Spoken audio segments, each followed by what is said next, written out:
Saya sangat tertarik ya dengan salah satu video yang dilontarkan oleh sahabat saya, Our Life ya, yang berarti kehidupan kami gitu.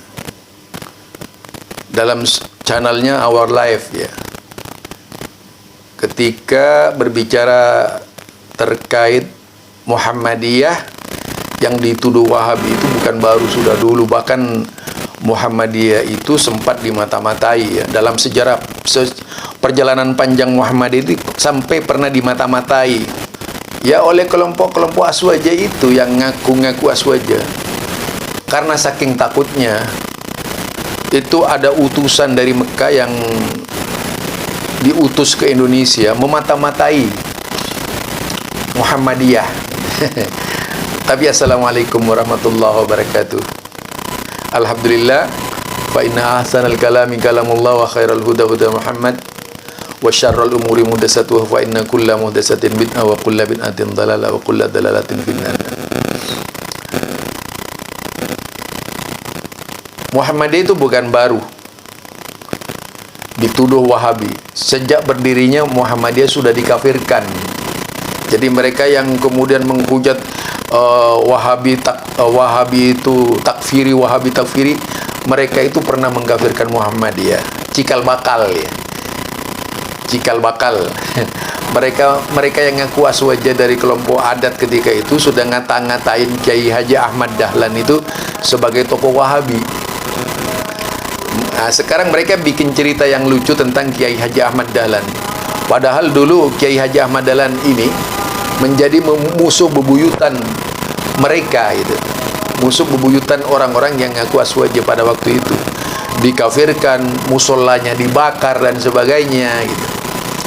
Bagi Muhammadiyah itu sebuah tantangan. Tapi kita lihat, sejak berdirinya Muhammadiyah sampai sekarang tidak ada sikap-sikap arogansi dari Muhammadiyah.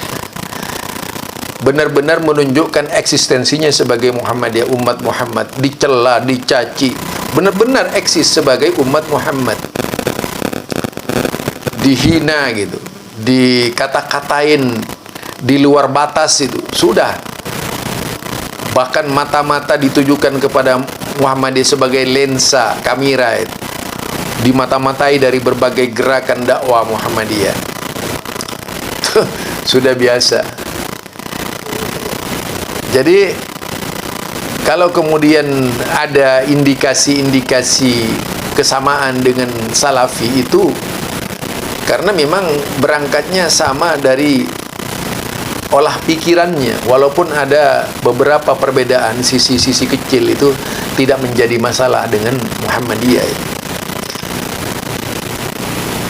Di sini kita lihat ini ceramahnya Bapak Said Muhyiddin almarhum ya, sebagaimana dikutip oleh Our Life. Ini memang sesuatu yang sangat menarik untuk dikaji. Mari kita dengar bersama dulu perkataan beliau ini. Pertanyaannya adalah mengapa pengajian Muhammadiyah itu semakin kurang peminatnya, sementara kajian atau pengajian saudara kita dari gerakan Salafi itu makin hari itu makin banyak, di mana-mana ramai pengajiannya. Pengajian di Muhammadiyah itu tidak seramai pengajian teman-teman kita di Salafi. Walaupun sebenarnya orang-orang yang di Salafi itu juga awalnya adalah orang-orang yang menjadi jamaah Muhammadiyah dan malah ada pengurus Muhammadiyah. Nah, ini memang ada fenomena bukan hanya di Aceh tapi di tingkat nasional juga seperti itu. Tapi saya ingin pada malam ini menyampaikan ada dalam catatan saya ada 10 persamaan dan perbedaan Muhammadiyah dan Salafi. Ini penting untuk kita pahami, ya, kita tahu Mungkin bapak-bapak juga punya catatan-catatan tersendiri. Apa sih perbedaan gerakan Muhammadiyah atau gerakan dakwah Muhammadiyah dengan gerakan dakwah teman-teman kita di Salafi? Persamaannya, juga perbedaannya. Nah, ya. Kadang-kadang orang melihat perbedaan saja, tapi persamaannya tidak dilihat. Oleh karena itu kita dengan kelompok manapun Muhammadiyah itu selalu melihat persamaan, bukan perbedaan. Ya. Kalaupun ada gesekan-gesekan di tengah-tengah, di bawah, pada tingkat bawah, itu sebenarnya bukan karena faktor Muhammadiyahnya, tapi faktor lain. Inilah yang harus kita tahu. Ya. Sidang jemaah yang dirahmati Allah, 10 persamaan antara Muhammadiyah dan Salafi. Yang pertama adalah jangan persamaan global dulu, persamaan spesifik. Kalau persamaan global sama-sama beriman kepada Allah, itu sama, itu nggak usah kita bahas. Itu innama mu'minuna ikhwah. Innamal mu'minuna ikhwatun. Setiap orang mukmin itu adalah saudara. Itu tidak ada perbedaan. Mau dia dimanapun dia kelompok, itu saudara kita. Tapi ada perbedaan-perbedaan yang bersifat spesifik. Nah, kenapa perbedaan spesifik ini penting? Karena sering sekali orang bertengkar itu gara-gara yang spesifik ini, enggak melihat yang global itu. Kelompok A menyerang kelompok B, hanya beda bukan yang globalnya, tapi yang spesifik, yang kecil-kecil. Makanya kita perlu tahu yang kecil-kecil agar kita tahu menempatkan posisi kita sebagai warga Muhammadiyah maupun kita ini sebagai orang Salafi yang mengikuti gerakan Salafi. Nah, persamaannya adalah pertama, sama-sama berpegang teguh pada Al-Quran dan Sunnah. Itu sama. Teman-teman Salafi juga sama dengan Muhammadiyah. Di Muhammadiyah juga didirikan Muhammadiyah itu untuk rujuk ilal Quran was Sunnah. Itu sama. Itu persamaannya. Persamaan yang pertama. Persamaan yang kedua, sama-sama tidak berafiliasi kepada salah satu mazhab tertentu. Maka kadang-kadang ada teman-teman kita yang di luar melihat Muhammadiyah Salafi adalah Muhammadiyah, padahal tidak selamanya seperti itu. Nah, Muhammadiyah adalah Salafi. Jadi kalau Salafi itu adalah Muhammadiyah. Jadi itu tidak benar seperti itu. Ya. Hanya gara-gara ada persamaan yang bersifat seperti tadi, sama-sama tidak bermazhab atau tidak berafiliasi kepada salah satu mazhab. Yang ketiga, sama-sama menjadikan hadis sahih sebagai landasan beragama. Itu sama. Di Muhammadiyah juga sama. Nah, Muhammadiyah sudah berdiri, itu sudah mengkampanyekan itu. Bagaimana kita kembali kepada Al-Quran, As-Sunnah, As-Sahihah. Itu di dalam marhat tarjih itu ditekankan betul. Itu sama. Yang keempat, persamaan yang keempat adalah sama-sama mendakwahkan kepada umat tentang kemurnian tauhid, kan, dengan memberantas TBC. Itu sama saja. Tahayul, bid'ah, khurafat. Orang Salafi juga halakahnya seperti itu, Muhammadiyah juga seperti itu. Mungkin ada nanti perbedaannya, tapi prinsipnya itu sama. Ya. Yang kelima, sama-sama memisahkan antara agama dan ritual-ritual adat yang berbau syirik dan bid'ah. Ritual-ritual adat itu memilah. Di Muhammadiyah juga sama. Kalau bisa adat-adat yang ada unsur-unsur kesyirikan itu di Muhammadiyah itu dihilangkan, tidak dilakukan. Nah, itu persamaannya kita dengan Salafi. Persamaan yang keenam adalah sama-sama menjadikan manhaj salaf dalam memahami Al-Quran dan hadis. Manhaj salaf itu adalah manhaj Rasulullah, para sahabat, tabi'in, tabi'in, dan ulama-ulama yang mengikuti mereka. Sama saja. Tapi mungkin ada sedikit perbedaan pada bagaimana manhaj salaf yang bagaimana yang dipahami itu mungkin ada pada perbedaannya. Jadi kalau kita melihatkan manhaj salaf, gerakan salaf yang pertama di Indonesia ini adalah Muhammadiyah. Jadi kalau maaf teman-teman salafi, kalau sekarang ini menamakan diri salaf, gerakan salaf, itu sudah duluan Muhammadiyah. Kemudian sama-sama yang ketujuh, sama-sama menolak hadis dhaif sebagai sumber ajaran agama. Itu sama. Di salafi juga tidak menerima hadis dhaif, Muhammadiyah juga tidak menerima.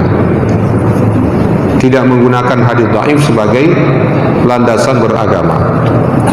Yang kedelapan, sama-sama menyatakan bahwa ahli sunnah wal jamaah adalah orang-orang yang berpegang teguh kepada Al-Quran dan Al-Sunnah. Itu adalah ahli sunnah wal jamaah. Meskipun mungkin ada perbedaan pemahaman tafsir, misalnya perbedaan dari tingkat fikih, ada juga nanti perbedaannya ke arah tasawuf. Itu nanti itu dijelaskan nanti. Yang jelas intinya itu.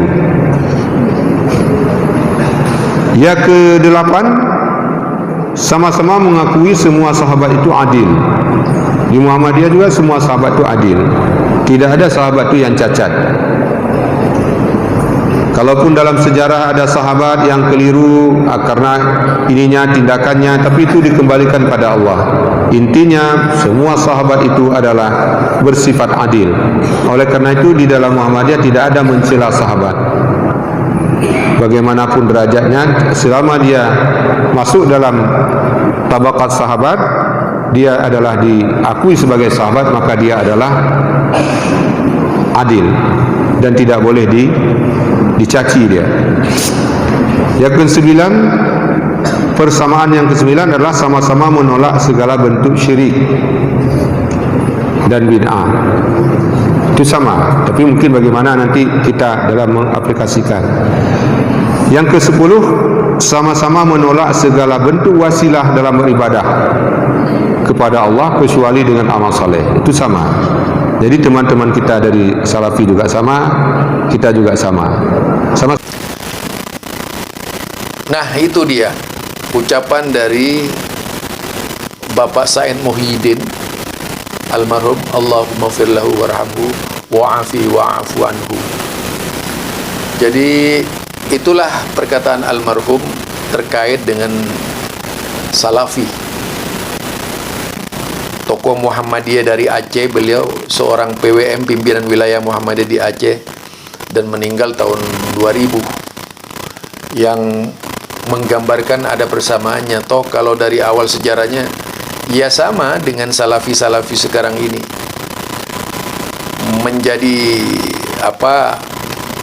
menjadi incaran dari kelompok-kelompok yang ngaku ahlus sunnah. Bandingkan dengan yaitu kelompok-kelompok mereka ini gitu. Coba, paling resah sebenarnya, paling gelisah itu mereka gitu. Kalau melihat dari caranya mereka berbicara, kalau melihat dari caranya mereka itu menyampaikan petuah agama, itu paling resah mereka gitu. Resah banget. Bukan baru sejarahnya yang resah gelisah itu. Sejak dahulu memang sudah resah. Itulah sebabnya mungkin sudah memutuskan mereka untuk menghadapi Salafi Wahabi dengan cara memahami Salafi Wahabi, dengan cara memahami Salafi Wahabi dengan kacamata yang salah, kacamata terbalik gitu. Itu bukan tanpa target, ada targetnya ya, ada targetnya, ada keinginan besar dari mereka ya.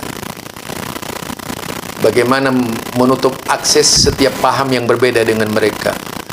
Dan kita sering melihat di YouTube, mendengar di YouTube klaim mereka sebagai pemegang kunci surga itu. Jadi mereka ini pemegang kunci surga. Coba saja lihat di internet itu banyak dilontarkan oleh tokoh-tokohnya. Bagaimana harus ke surga dengan mudah ya. Bahkan cukup dengan membeli almanak saja, kalender saja bisa masuk surga. Kan luar biasa ya. Itu barangkali dari saya, Zulkarnain Al-Maduri, ya. Intinya Muhammadiyah ini sudah dewasa, bukan anak-anak lagi. Kalau kecuali masih berusia muda. Sehingga kalau kita melihat cara orientasinya, cara berfikirnya, tak mencerminkan sebagai seorang teladan, lebih pada sikap-sikap ngawur dan sebagainya. Barangkali itu dari saya. Apa yang terjadi pada Muhammadiyah itu kalau sekarang ya terjadi pada Salafi. Kalau Muhammadiyah berhadapan dengan maut, pernah mau dibunuh, dan sekarang banyak orang-orang mencoba membawa Muhammadiyah kepada pola pikir mereka, diserbu kanan kiri, ada yang sok tahu ngaku-ngaku sejarah Muhammadiyah segalanya.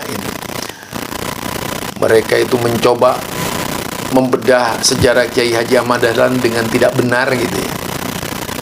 Lalu dijadikan sebagai dasar pemikiran.